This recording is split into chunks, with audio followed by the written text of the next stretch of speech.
This video is a memoir about my experience with Mirror's Edge Catalyst.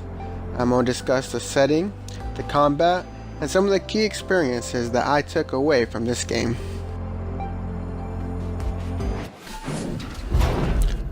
The game takes place in the fictional city Glass. It's ruled by a totalitarian conglomerate of corporations. You play as Faith, a free runner, who's attempting to overthrow the corporations. Just like the original Mirror's Edge, you traverse the city using urban exploration and parkour to complete missions and either evade or fight enemies as you try to take down this evil conglomerate. You are expected to perform at the top of your abilities. Last day, huh? And constantly strive I to thought we'd excel. keep you here forever, Leech. Work is rewarded. Maybe you'd like another 3 months. Laziness. Unlike the original, Catalyst is an open-world, free-roaming environment. There are side activities that you can enjoy as well. This allows more freedom to the player and creates to an even greater extent the free-running experiences compared to the preceding linear game. Different from the previous game, they've also added RPG elements. As you complete tasks, you gain experience that you can then purchase new skills revolving out of one of 3 categories: parkour movements, combat, or gear abilities. The combat mechanics in the game have changed quite a bit. You can no longer pick up firearms and use them. Instead, the focus is on running and parkour movements. When you do engage in combat, you use quick melee style attacks to take down the enemies or to invade them. One of the added features that I personally enjoyed was the ability to shift. By holding down the right trigger and moving in a direction, Faith dodges in that direction, and this made me feel like I had lightning speed reflexes.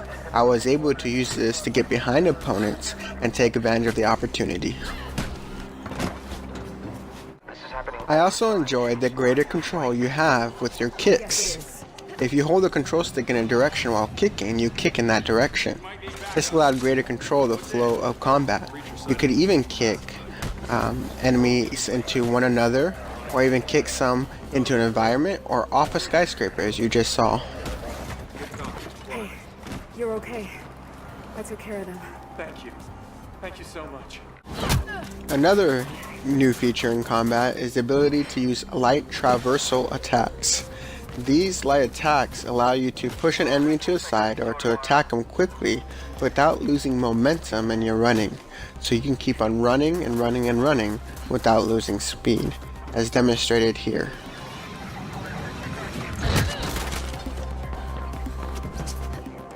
You got good flow. Keep it up.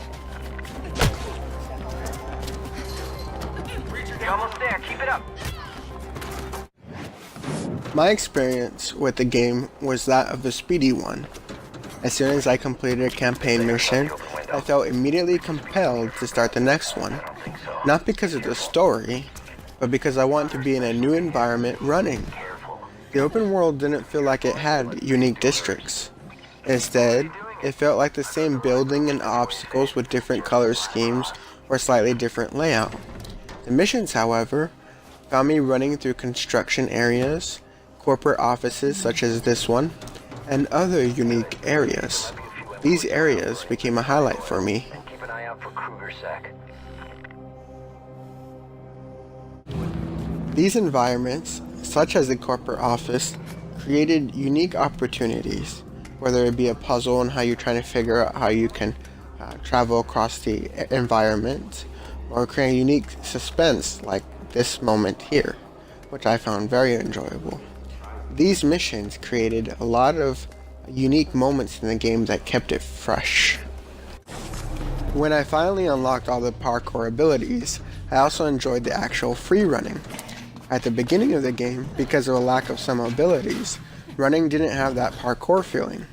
If parkour is supposed to be the fastest way of getting from point A to point B, then Catalyst did not feel like that to me at the beginning, because a lack of abilities would often cause you to slow down in maneuvering.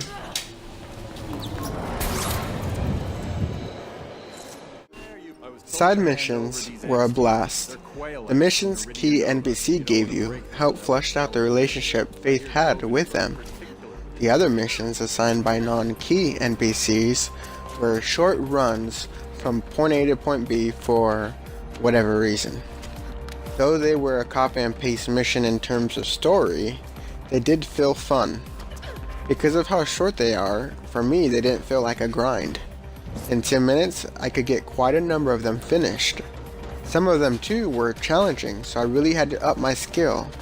And it's during these moments that I actually felt like it was a parkour game. Having to run from point A to point B was basically what the entire game is, but could I do it without slowing down? That was where I found the best experience in the game. Those missions, those ability to run without stopping, this effort and skill you put into it is really the moment where it shined the best. From this point forward, anytime I think of Mirror's Edge Catalyst, this is definitely the biggest thing that I'll remember.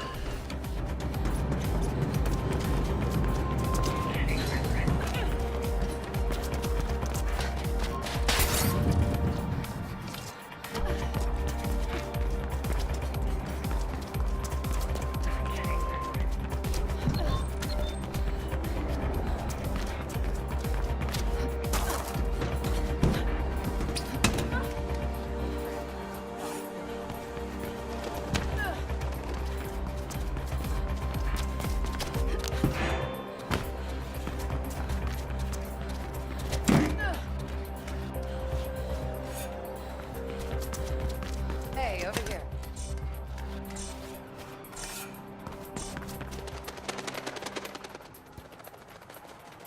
Thanks for the eggs. I can't believe. Not every experience was enjoyable, however. In the main world, sometimes for no reason, enemies will give me a chase. I would then have to outrun them or get to a safe location to end the pursuit, all the meanwhile they're taking shots at me. This feature was great during missions, but it caused a lot of anxiety in the main world. I often found myself thinking, I hope I don't get chased, I hope I don't get chased, I hope I don't get chased. And I think anxiety is great in a horror suspense thriller type game, but not in something like this. In conclusion, even there was many nice things about the game, the graphics, the gameplay, but overall, the main experience wasn't about the story, it wasn't about the graphics, it wasn't even about the combat. The biggest experience that I took away from this, what I did mostly, well,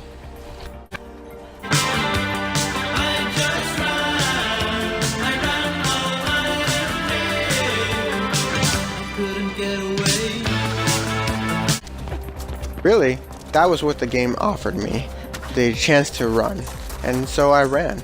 Other than that, the game didn't offer me too much. So the overall gameplay was something that I did enjoy. Now this has been my memoir about Mirror's Edge Catalyst. After the riots, we spent a week holed up in my apartment. The statue was standing on the table in my living room. We used to joke about it being there, present for all our conversations, looking at us with unseeing eyes, listening but not hearing, still registering everything. I hope that when he sees that some spark of what he used to be is reignited, things must change. But it's not worth it if he doesn't change too.